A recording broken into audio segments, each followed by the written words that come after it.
স্বাগত জানাচ্ছি একাত্তর সংযোগে। কোটা সংস্কার আন্দোলনের মৃত্যুর ঘটনা তদন্তে বিদেশি প্রযুক্তি সহ সহায়তা এবং জাতিসংঘ সহ আন্তর্জাতিক সংস্থার কাছে তদন্ত সহায়তা নেওয়ার কথা জানিয়েছেন প্রধানমন্ত্রী।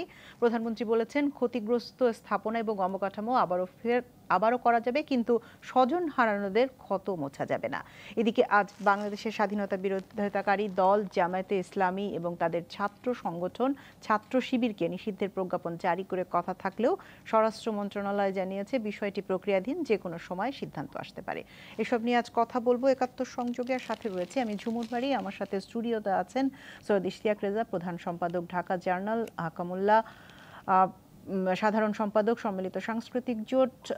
আমাদের সাথে জুমে যুক্ত হবেন অ্যাডভোকেট শাহ মনজুরুল হক, জ্যেষ্ঠ আইনজীবী সুপ্রিম কোর্ট। সকলকে সাথে নিয়ে দর্শক আপনারাও আছেন আমাদের সাথে। আমরা অনুষ্ঠান শুরু করব এবং তার আগে আজকে দেখে নিতে চাই একটি প্রতিবেদন, যে প্রতিবেদনে প্রধানমন্ত্রী শেখ হাসিনার সেই বক্তব্য, শিক্ষার্থীদের আন্দোলনে ঘিরে যারা স্বজন হারিয়েছেন তাদের ন্যায় বিচার নিশ্চিত করতে তদন্ত কমিটি গঠন করা হয়েছে এবং জাতীয় মৎস্য সপ্তাহের উদ্বোধনী অনুষ্ঠানে তিনি জাতিসংঘ সহ আন্তর্জাতিক তদন্তের আহ্বান জানিয়েছেন। প্রধানমন্ত্রীর সেই বক্তব্য শুনে আসতে চাই। সকালে বঙ্গবন্ধু আন্তর্জাতিক সম্মেলন কেন্দ্রে জাতীয় মৎস্য সপ্তাহ 2024-এর উদ্বোধনী অনুষ্ঠানে যোগ দেন প্রধানমন্ত্রী শেখ হাসিনা।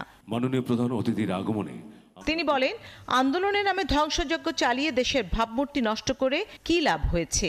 আন্তর্জাতিকভাবে বাংলাদেশের ভাবমূর্তি নষ্ট করা, কে কি অর্জন করলো সেটাই আমার প্রশ্ন।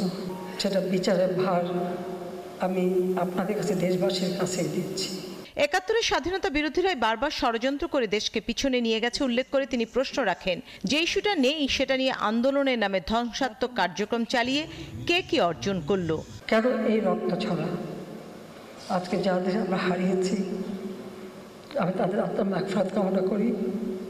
আর যারা আপনজন হারিয়েছে তাদের প্রতি আমার সহমর্মিতা জানাই। স্থাপনা যেগুলি ধ্বংস করেছে সেগুলি তো পুনর্গঠন করা যাবে, কিন্তু যে প্রাণগুলি ঝরে গেছে সেগুলি তো আমরা ফিরে পাবো না।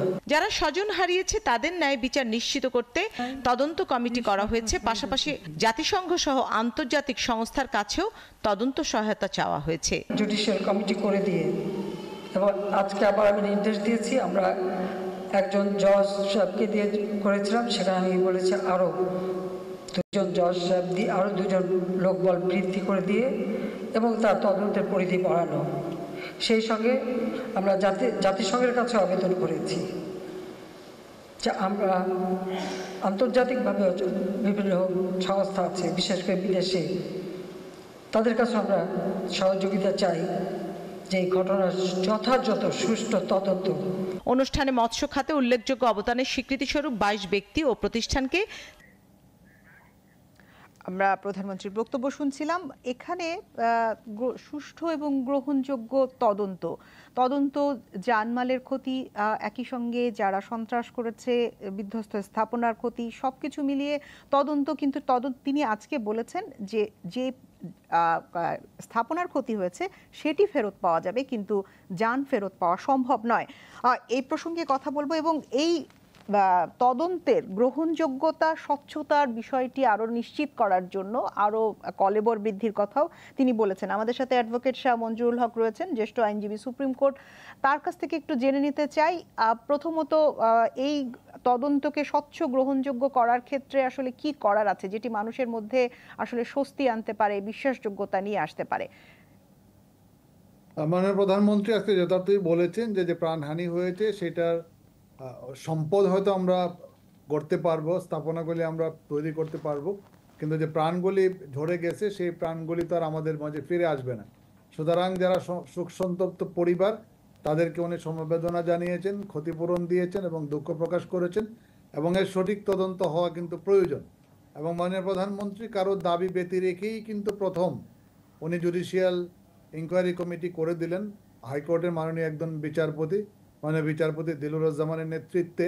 এবং আজকে উনি আরও বলেছেন যে আরও 2 জন বিচারপতির সমন্বয়ে, দ্যাট মিনস 3 জন বিচারপতির সমন্বয়ে এই তদন্ত কমিটিটাকে আর একটু বড় কলেবরে করার প্রস্তাব উনি দিয়েছেন।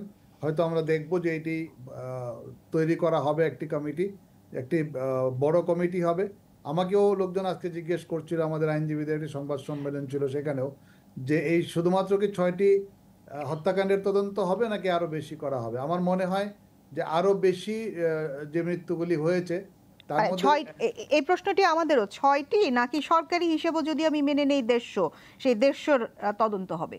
150টি হয়তো সম্ভব না, বাট যে মৃত্যুগুলি নিয়ে ডিসপিউট হয়েছে বা বিরোধী দল বা জামাত বিএনপি প্রশ্ন উত্থাপন করেছে, আমার মনে হয় যে সব হত্যাকাণ্ডগুলি এখানে আসতে পারে। অন্তত 6টি থেকে বৃদ্ধি করে যেগুলি ডিসপিউটেড হয়েছে সেইগুলির ব্যাপারে একটা জুডিশিয়াল কমিটি ফর্ম হয়েছে। প্রত্যেকটি হত্যাকাণ্ডই তো সমান গুরুত্বপূর্ণ, তাহলে কেন নয়? হতে পারে। আমার মনে হয় 150টি সবগুলি হত্যাকাণ্ড নিয়ে কিন্তু মামলা হয়েছে ইতিমধ্যে। 53টি মামলা রুজু হয়েছে এবং 52টি মামলা রুজু হয়েছে আমি যতদূর জানি, এবং 52টি মামলায় কিন্তু নিহতদের পরিবার অথবা যেখানে পরিবার করে নাই পুলিশ করেছে, সেখানে কিন্তু পুলিশ তদন্ত করছে। তদন্ত হবে না আমি সেটা বলি নাই, পুলিশ তদন্ত করছে। এবং পুলিশ তদন্তের পাশাপাশি সবগুলিতেই জুডিশিয়াল তদন্ত আমার মনে হয় না রিকোয়ার্ড। যেগুলিতে দাবি আসবে আমার মনে হয় সেইগুলিকেই শুধু জুডিশিয়াল তদন্তে আনা যেতে পারে। আপনাকে আরেকটি প্রশ্ন করতে চাই যে আমরা জাতিসংঘ সহ আন্তর্জাতিক সংস্থার সহযোগিতা এটি আসলে কিভাবে হতে পারে? এটি হতে পারে জাতিসংঘের প্রতিনিধিতা, যেহেতু জাতিসংঘ থেকেও বিষয়টি বলা হয়েছে যে তারা এটার সুষ্ঠু তদন্ত চায়। আন্তর্জাতিক আরও অন্য প্রতিষ্ঠান থেকেও বলা হয়েছে তারা এর সুষ্ঠু তদন্ত চায়। সুতরাং এই ক্ষেত্রে আমাদের জুডিশিয়াল কমিটি যে তদন্ত করবে এবং পুলিশ যে তদন্ত করবে, তারা ইচ্ছা করলে তাদের যে কোনো প্রতিনিধি পাঠিয়ে অথবা একটি প্রতিনিধি দল পাঠিয়ে তারা যে কোনো ঘটনার অথবা যে কোনো কয়েকটি ঘটনাকে তারা সিলেক্ট করতে পারে। সিলেক্ট করে এর তদন্ত তারাও পরিচালনা করতে পারে, অথবা আমাদের যে এজেন্সি তদন্ত করছে সেই তদন্ত সুষ্ঠুভাবে নিরপেক্ষভাবে হচ্ছে কিনা সেটা কিন্তু তারা ফলো আপ করতে পারে। সুতরাং সেই ক্ষেত্রে আমার মনে হয় অসুবিধার কোনোই কারণ নেই। তারা তাদের প্রতিনিধি পাঠাতে পারে এখানে তদন্তটি পর্যবেক্ষণ করার জন্য, অথবা নিরপেক্ষভাবে তদন্ত করার জন্য। প্রক্রিয়াটা কি হবে সেটি আসলে এখনো পরিষ্কার, একেবারে পুরোপুরি পরিষ্কার নয়। আমাদের সাথে সৈয়দ ইশতিয়াক রেজা রয়েছেন। সৈয়দ ইশতিয়াক রেজা, আমরা আজকে দেখেছি জাতিসংঘের আবাসিক প্রতিনিধি যখন স্বরাষ্ট্রমন্ত্রীর সাথে সাক্ষাৎ করেছেন তখন তিনি বিশেষ কয়েকটি কিশোর হত্যাকাণ্ডের গ্রেফতারের প্রসঙ্গে বলেছেন, হত্যাকাণ্ডের প্রসঙ্গে জানতে চেয়েছেন এবং অতিরিক্ত বল প্রয়োগ না করার জন্য বলেছেন। এবং এটি শুধু জাতিসংঘের ক্ষেত্রেতেই এসেছে তা নয়, অ্যামনেস্টি ইন্টারন্যাশনালের ক্ষেত্র থেকেও আমরা দেখেছি, অন্যান্য দূতাবাসগুলোও বলছে।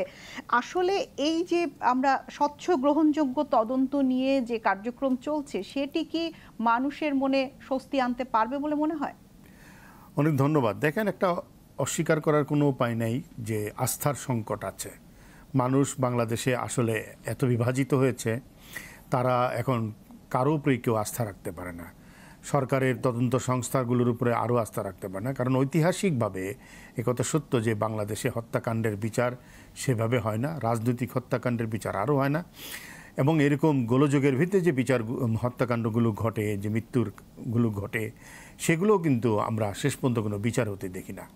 আপনি দেখবেন স্বৈরাচার বিরোধী আন্দোলনে বাংলাদেশে কত পরিবর্তন ঘটে গেল এরপরে, কিন্তু হত্যাকাণ্ডের বিচারগুলো কিন্তু হয়নি। এরশাদ সরকারের আমলে, সেটা জিয়ার আমলে 74-75 সালে, পরবর্তীতে 91 থেকে 96, 96 থেকে 2000, এই 2001 থেকে পরবর্তীতে এত ঘটনা ঘটলো বাংলাদেশে 2001-এর পরে, সেগুলোর কোনোটারই কিন্তু সেইভাবে কোনো বিচার হয়নি। ফলে মানুষের মনে একটা সাধারণত আস্থার সংকট আছে যে হত্যাকাণ্ডগুলোর বিচার হবে না, এবং মানুষ মনেই করে যে সমস্ত ক্ষতি পরিবারগুলোরই হয়েছে। শেষ পর্যন্ত রাজনৈতিকভাবে কেউ ক্ষতিগ্রস্ত হবে, লাভবান হবে, কিন্তু এই পরিবারগুলো যে স্বজন হারিয়েছে তাদের আর কিছু হবে না। প্রধানমন্ত্রী যথার্থই বলেছেন। প্রধানমন্ত্রীকে ধন্যবাদ জানাই যে তিনি এই কথাটা বলেছেন যে সম্পদ হয়তো পুনর্গঠন করা যাবে, কিন্তু জীবন তো আর ফিরিয়ে আনা যাবে না। সাধারণত সব হত্যারই বিচার করা সম্ভব, কিন্তু এটা সময় সাপেক্ষ। আপনি দেখবেন দ্বিতীয় বিশ্বযুদ্ধের পরে ধরে জনপদ ধরে খুবই একেবারে মাইক্রো লেভেলে গিয়ে কিন্তু হত্যাকাণ্ডগুলোকে চিহ্নিত করা হয়েছে। কোথায় বেশি ঘটনা ঘটেছে, কোথায় বেশি নৃশংসতা হয়েছে, সব বের করা হয়েছে। এটা হলো সিস্টেম, কাঠামো এবং দক্ষতা, সক্ষমতার বিষয়, একই সাথে আন্তরিকতার বিষয়। প্রধানমন্ত্রী বাইরের সহযোগিতার কথা বলেছেন, আমরা সেগুলোকে স্বাগত জানাই, কিন্তু দীর্ঘদিনের যে মানুষের যে আস্থার সংকট, যে হত্যাকাণ্ডের বিচার হয় না, সেই ফেস লিফটিংটা কীভাবে হবে সেটা হলো আসলে বলার বিষয়। আমরা বলছি, যেমন মঞ্জুরুল হকও বলছেন, উনি সুপ্রিম কোর্ট বারের অ্যাসোসিয়েশনের সম্পাদক, তিনিও জানেন যে সাধারণত এগুলো অনেক জটিল প্রক্রিয়ার ভিতর দিয়ে আগায় এবং পুলিশের ধরেন আবু সাইদের হত্যাকাণ্ডটাই যদি আমরা চিন্তা করি, পুলিশের এখন যাকে গ্রেফতার করছে, যে কথাগুলো বলছে, সেই কথাগুলো মিলছে না মানুষের দেখার সাথে। খুব কাছ থেকে গুলি করা হয়েছে, কিন্তু আপনি অন্য কিছু বলছেন। বিভিন্ন জায়গা থেকে বিভিন্ন মতামত তদন্তের আগে আমরা দিয়ে ফেলছি, সেটাই অনেক কথা বলে ফেলা হচ্ছে। আবার দেখেন গাছে ঝুলিয়ে রাখা হয়েছে হত্যা করে, এগুলোও কিন্তু হত্যা মানে এই আন্দোলনের সময় ঘটেছে। নানা ধরনের ব্যক্তিগত আক্রোশের মেটানো হয়েছে, এখানে গোষ্ঠীগত আক্রোশ মেটানো হয়েছে। এগুলো প্রত্যেকটাই সম্ভব, কিন্তু এই জন্য সময় দিতে হবে। কিন্তু আমি যে বললাম ইনস্টিটিউশনাল ক্যাপাসিটি, অর্থাৎ আমাদের যে সংস্থাগুলো আছে, প্রতিষ্ঠানগুলো আছে, তাদের দক্ষতা, সক্ষমতা এবং আস্থার উপরে মানুষের বড় ধরনের আস্থা সংকট আছে। রাজনৈতিক সদিচ্ছা তো এক নম্বরে, তারপর হলো এই সংস্থাগুলোর দক্ষতা, সক্ষমতা। আমাদের সাথে আকামুল্লাহ রয়েছেন। আকামুল্লাহ, আপনি শুনছিলেন ওনাদের বক্তব্য, এবং 6 জনের বিচার হবে, 6টি হত্যাকাণ্ডের বিচার হবে না 150-এর হবে না 266-র হবে, সেই হিসাব জনগণ আসলে জানতে চায়। এবং জনগণ এটাও জানতে চায় যে যেই আস্থার সংকট এবং যেই রাজনৈতিক সদিচ্ছার অভাব, বিচারহীনতার সংস্কৃতির কথা যেগুলো বিভিন্ন দলমত থেকে বলা হচ্ছে, সেটি কি আসলেই রয়েছে যা মানুষের মধ্যে অনাস্থা তৈরি করছে? ধন্যবাদ আপনাকে। যেই জায়গাটি দিয়ে শেষ করলেন, বিচারহীনতার সংস্কৃতি, আমরা যদি এই শব্দটিকে ধরে আগাই, তাহলে বাংলাদেশের বিচারহীনতার সংস্কৃতি 1975-এর 15ই আগস্টের পর থেকে ইনডেমনিটি বিল পাশের মধ্য দিয়েই ঘটেছিল। সেই জায়গাটাতে এসে 1996 সালে ইনডেমনিটি অধ্যাদেশ বাতিলের মধ্য দিয়ে বিচারহীনতার সংস্কৃতি থেকে বাংলাদেশ বেরিয়ে আসতে শুরু করে। এইখানে অ্যাডভোকেট মঞ্জুর সাহেব যে কথাটি বললেন, আমি কোনোভাবে এটার সঙ্গে একমত হতে পারি না। প্রথমত, এই তরুণদের দেখার চোখ আমরা বুঝতে পারিনি, তাদের ভাষা আমরা বুঝতে পারিনি, এবং এই পুরো আন্দোলনটাকে অনেক আগে থামিয়ে দেওয়া যেত, কিন্তু ভিকটিম হয়েছে, এবং সরকারি হিসাব অনুযায়ী 150 জন। যে কোনো আন্দোলনে ভিকটিম অফ সার্কামস্টেন্সেস থাকে, টার্গেটেড ভিকটিম থাকে। আমরা এই পুরো আন্দোলনের প্রক্রিয়ায় যে 150 জন মারা গিয়েছে, বা সংখ্যা হয়তো আরো বেশি বা কিছু কম, সেটি বিষয় না। বিষয়টা হচ্ছে প্রত্যেকটা ভিকটিম টার্গেটেড ভিকটিম। যে ছাত্রকে মারা হয়েছে, লক্ষ্য করে গুলি করে মারা হয়েছে। যে ছাত্রকে পিটিয়ে মারা হয়েছে রাস্তায়, তাকে টার্গেট করে পিটিয়ে হত্যা করা হয়েছে। যে পুলিশকে হত্যা করা হয়েছে, ঝুলিয়ে রাখা হয়েছে, টার্গেট করে করা হয়েছে। একটু যদি আমাকে বলতে দেন মাঝখানে, সকল শিশু যারা মারা গেছে, নারী মারা গেছে, শ্রমিক মারা গেছে, তারা তো টার্গেটেড হত্যাকাণ্ড ছিল না। এখানে আমি শুধু এটুকু বলতে পারি যে এই পুরো আন্দোলনে কোটা সংস্কারের আন্দোলনকারী আর হচ্ছে সরকার, এই দুটোকে যদি আমরা মানে দুই ভাগে ভাগ করি, তাহলে এই পুরো আন্দোলনটাকে আমরা আসলে সঠিকভাবে দেখতে পাবো না। এই আন্দোলনটাকে সঠিকভাবে দেখতে হলে কোটা সংস্কার থেকে কোটা বিরোধী থেকে আমাদের কি বলে, যেটা তৃতীয় পক্ষের, জি, একটা হচ্ছে সংস্কার, তারপর রাষ্ট্রের সংস্কার, এবং আজকে কিন্তু হয়েছে কি বলে, ডিমান্ড ফর জাস্টিস। তার মানে কি, এখানে একটি পক্ষ ঢুকে কোটা সংস্কারের আন্দোলনটাকে ভিন্ন দিকে নিয়ে গেছে। তার মানে এই 150 জনের ভেতরে যারা মারা গিয়েছে, তাদের ভেতরে অনুপ্রবেশকারী কিংবা সুযোগ সন্ধানীরা কোনো হত্যাকাণ্ড করেছে কিনা, এটিও তো তদন্তে বেরিয়ে আসতে পারে। কারণ আমাদের আন্দোলনের অভিজ্ঞতা থেকে আমরা জানি, বাংলাদেশে 83 মজিদ খানের শিক্ষানীতির আন্দোলনে আমার জীবনে প্রথম আমি মিছিল করেছি। তারপর আজকে পর্যন্ত সকল গণতান্ত্রিক আন্দোলনে রাজপথে থেকে আমি যেটুকু আন্দোলনের চরিত্র বুঝি, সেই আন্দোলনের চরিত্রে সুযোগ সন্ধানী থাকে, অনুপ্রবেশকারী থাকে। না, অবশ্যই আমরা অনুপ্রবেশকারীর কথা বলছি, কিন্তু যে শিশুটি 6 তলায় বসে মারা গেছে, ছাদে বসে মারা গেছে, যে মহিলা ছাদে দাঁড়িয়ে মারিয়ে গেছেন, কার্নিশে বসা রাজমিস্ত্রি মারা গেছেন, তারা তো আর আইদার তাদেরকে স্নাইপার দিয়ে গুলি করে মারতে হয়েছে অথবা হেলিকপ্টার দিয়ে গুলি করে মারতে হয়েছে। আমি বলছি টার্গেটেড ভিকটিম বলতে আমি বোঝাচ্ছি যে যদি পুলিশ গুলি করে আর সেই গুলিতে যদি মারা যায়, তাহলে সেটা টার্গেটেড ভিকটিমই তো। ভিকটিম অফ সার্কামস্টেন্সেস এই আন্দোলনে খুব যে শিশুগুলো, সেই শিশুর 6টি হত্যাকাণ্ডকে আমরা যদি ভিকটিম অফ সার্কামস্টেন্সেস হিসেবে দাঁড় করাতে যাই, তাহলে বিচার বিভাগীয় তদন্ত প্রক্রিয়া আরো অনেক বেশি সুদূর প্রসারী হবে। আমরা এটিকে যত দ্রুত সম্ভব তদন্ত করে বিচারের দাবি করছি। এখন সময়ের যে আন্দোলন, এখন যে আন্দোলনটি চলছে সেটি তো আর কোটা বিরোধী আন্দোলনের অবস্থায় নেই। আজকে বা গতকালকের যে আন্দোলন, সেই আন্দোলনে তো এই 150 জন বলেন, 266 জন বলেন, আর এই 6 জন যারা যে বাচ্চা বা শিশু নিহত হয়েছে, যাদের কথা আমরা বলছি, যারা কিনা টার্গেটেড হত্যাকাণ্ডের অংশ ছিল না, ভিকটিম অফ সার্কামস্টেন্স, তাদের হত্যার বিচার দাবি, সেটি তো এখন আন্দোলনের মূল জায়গায় এসে পৌঁছেছে। টার্গেটেড ভিকটিম হোক আর ভিকটিম অফ সার্কামস্টেন্সেস হোক, প্রত্যেকটা হত্যাকাণ্ডের বিচার হতে হবে। আর এই সময়ে যখন সকল মিডিয়া ক্যামেরাগুলো কাজ করেছে, প্রত্যেক জায়গাতে সিসিটিভি ক্যামেরাগুলো ছিল, সেই ফুটেজগুলো সংগ্রহ করে এই হত্যাকাণ্ডের বিচার সঠিকভাবে করতে পারলেই বর্তমান সরকারের যে গ্রহণযোগ্যতা তারা যদি তৈরি করতে চায়, তাহলে তারা সেটি তৈরি করতে পারবে এবং ধরে রাখতে পারবে। অর্থাৎ হত্যাকাণ্ডের সঠিক বিচার, যেটি কিন্তু সময় সাপেক্ষ ব্যাপার, এবং এই সময় সাপেক্ষ ব্যাপার তাহলে আস্থা তৈরি করতে কি অনেকটা সময় প্রয়োজন। নির্বাহী আদেশে সাম্প্রতিক সহিংসতার অভিযোগে জামায়াতে ইসলামীর বাংলাদেশ এবং ইসলামী ছাত্র শিবির নিষিদ্ধের বিষয়টি প্রক্রিয়াধীন রয়েছে। এই বিষয়ে চূড়ান্ত সিদ্ধান্ত যে কোনো সময় আসতে পারে। আজ সচিবালয়ে স্বরাষ্ট্রমন্ত্রী আসাদুজ্জামান খান কামাল এই তথ্য জানিয়েছেন। আন্তর্জাতিক যে অপরাধ ট্রাইব্যুনাল, সেই ট্রাইব্যুনাল থেকেও দু একটি মামলা সিদ্ধান্তের মধ্যে লিখে দিয়েছে এই দলটি মানে জঙ্গি দল হিসাবে একে নিষিদ্ধ করা উচিত হবে, এই ধরনেরই সিদ্ধান্ত তাদেরও ছিল। এই সবগুলি মিলিয়েই সিদ্ধান্ত হয়েছে যে এই দলটাকে নিষিদ্ধ করার জন্য। সেই প্রক্রিয়াটি চলছে এবং যে কোনো সময় প্রক্রিয়া শেষ হলেই ঘোষণা হবে। আমরা শুনছিলাম যে কোনো সময় আসতে পারে। আমাদের অতীত অভিজ্ঞতা বলে রাত 10টায়ও আসতে পারে, রাত 12টায়ও আসতে পারে, তবে আসতে পারে, আসছে বিষয়টি নিশ্চিত। এর আগেও আমরা জানি যে এর আগে 4 দফায় এটি নিয়ে 4 দফা হবে। জামাতে ইসলাম বাংলাদেশে নিষিদ্ধ হলো, এর আগে পাকিস্তান পিরিয়ডেও 2 বার তারা নিষিদ্ধ হয়েছে।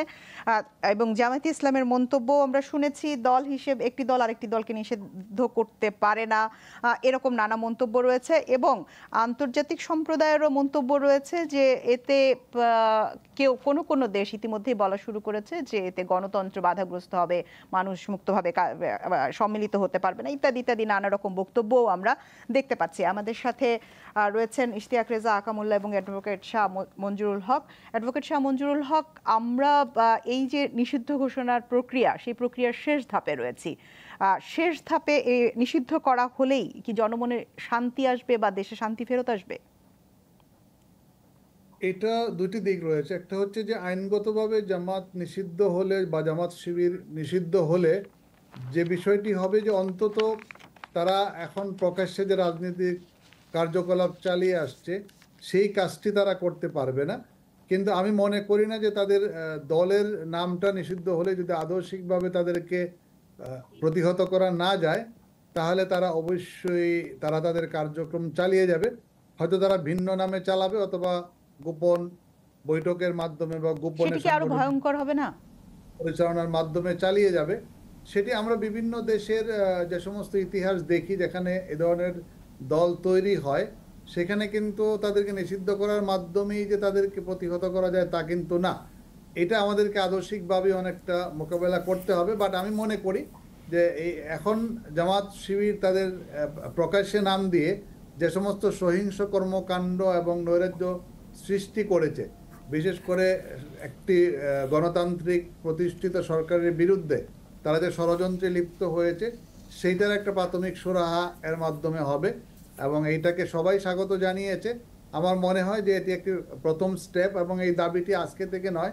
আপনি জানেন যে যুদ্ধ অপরাধের যখন বিচার হয়েছে, সেই বিচারেও তাদেরকে সন্ত্রাসী সংগঠন হিসাবে আখ্যা দেওয়া হয়েছিল এবং তাদের অর্ধেকটি জিনিস কিন্তু নাই। তারা কিন্তু নির্বাচনে তাদের দলীয় যে নিবন্ধন বাতিল করা হয়েছে, নিবন্ধন সেটাকে কিন্তু বাতিল করা হয়েছে।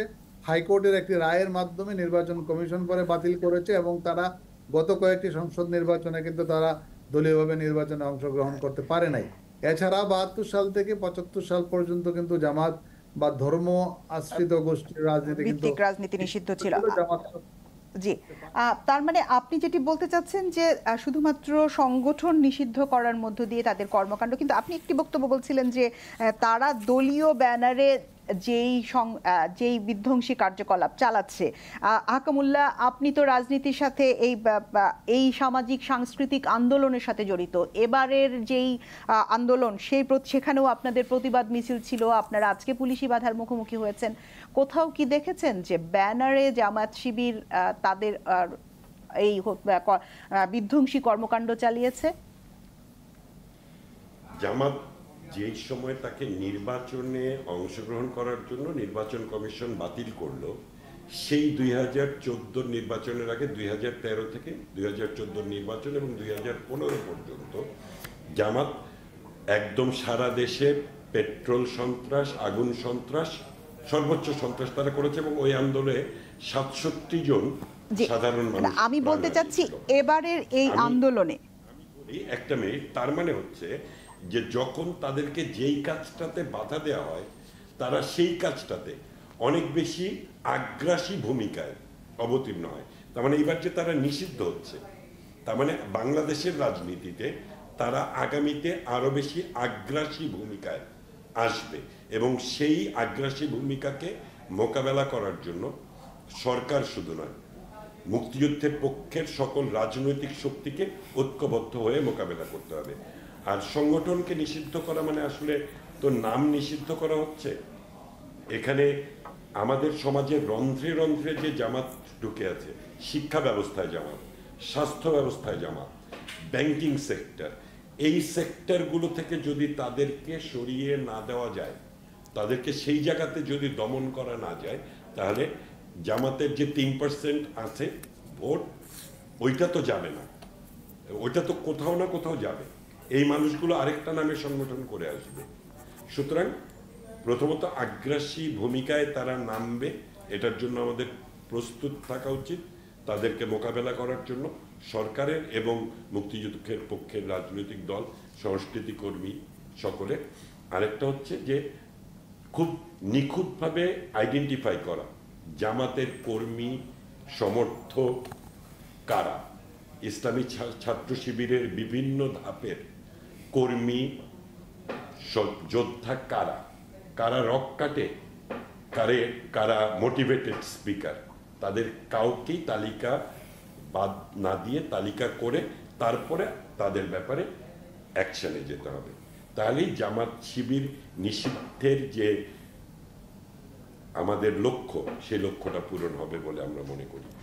জামাত শিবির নিষিদ্ধের যে লক্ষ্য, তাদের আগ্রাসী ভূমিকা বন্ধ করা এবং তারা যেন সামনে না আসতে পারে, সেই বিষয়টি বন্ধ করার ক্ষেত্রে এই নিষেধাজ্ঞা কার্যকর হতে পারে। সৈয়দ ইশতিয়াক রেজা, উনি যেটি বলছিলেন আকামুল্লাহ, যে বাংলাদেশের ব্যাংকিং সেক্টর, সাংস্কৃতিক খাত থেকে শুরু করে শিক্ষা খাত, সকল ক্ষেত্রে জামাতের যে পদচারণা, গুপ্ত পদচারণা, সেটি বন্ধ করতে তো আসলে দীর্ঘ সময়ের প্রয়োজন। এটি কি জামাত শিবির নিষিদ্ধ করার যে আইনগত প্রক্রিয়া, এটি কি তার প্রথম ধাপ কিনা আপনি মনে করেন কিনা? দেখেন, জামাতে ইসলাম অনেক প্রতিষ্ঠান তৈরি করেছে তার দীর্ঘ রাজনৈতিক সুবিধাজনক সময়ে। সেগুলোর কিছু কিছু এখন তাদের হাতে নেই, কিন্তু বলতে গেলে বড় একটা অর্থনীতি, পেরালার অর্থনীতি তাদের হাতে আছে। সুতরাং তারা কোচিং সেন্টার দিয়ে শুরু করেছে, এনজিও করেছে, তারা কৃষকদের মধ্যে কাজ করেছে, ছাত্রদের মধ্যে কাজ করেছে, ব্যাংক করেছে, ইন্স্যুরেন্স করেছে, এবং আরও অনেক শিক্ষা প্রতিষ্ঠান করেছে। বড় বড় জায়গায় তারা এখন প্রতিষ্ঠান তৈরি করেছে, যেটা আমি বলবো মুক্তিযুদ্ধের নেতৃত্ব দানকারী দল হিসেবে আওয়ামী লীগ সেটা করতে পারেনি।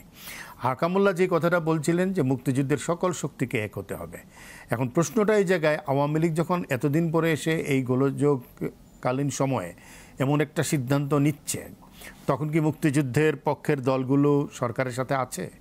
সামাজিক সাংস্কৃতিক সংগঠনগুলো সরকারের সাথে আছে? নাগরিক সমাজ কি সরকারের সাথে আছে এই সময়টাতে? আপনি দেখেন, অত্যন্ত বিক্ষুব্ধ একটা সময়। মুক্তিযুদ্ধে অংশ নেওয়া অনেক রাজনৈতিক দল যারা সামনের সারিতে ছিল, একসময় আওয়ামী লীগের পার্টনার ছিল বিভিন্ন রাজনৈতিক জায়গায়, তারা তো এখন আওয়ামী লীগের সাথে নাই। তাহলে প্রশ্ন উঠবে যে আপনি এতদিন করলেন না, এখন কেন এসে করছেন? তাহলে কি আপনি তাকে আদর্শিকভাবে কিংবা রাজনৈতিকভাবে পরাজিত করতে না পারে প্রশাসনিক ব্যবস্থা নিচ্ছেন? এই প্রশ্নগুলোর উত্তর কিন্তু মানুষ চাইবে অথবা সমাজে উঠবে। আরেকটা বড় কথা হলো যে এত দীর্ঘ সময় আপনি হাতে পেয়েছেন, সে আদালত কবে আপনাকে নির্দেশনা দিয়েছিল, এতদিন আপনি বাস্তবায়ন করেন নাই, কিসের কারণে? তাহলে কি 2013, 14, 15 তখনও কি বাস্তবতা ছিল না? এতদিন পরে সে বাস্তবতা তৈরি হলো।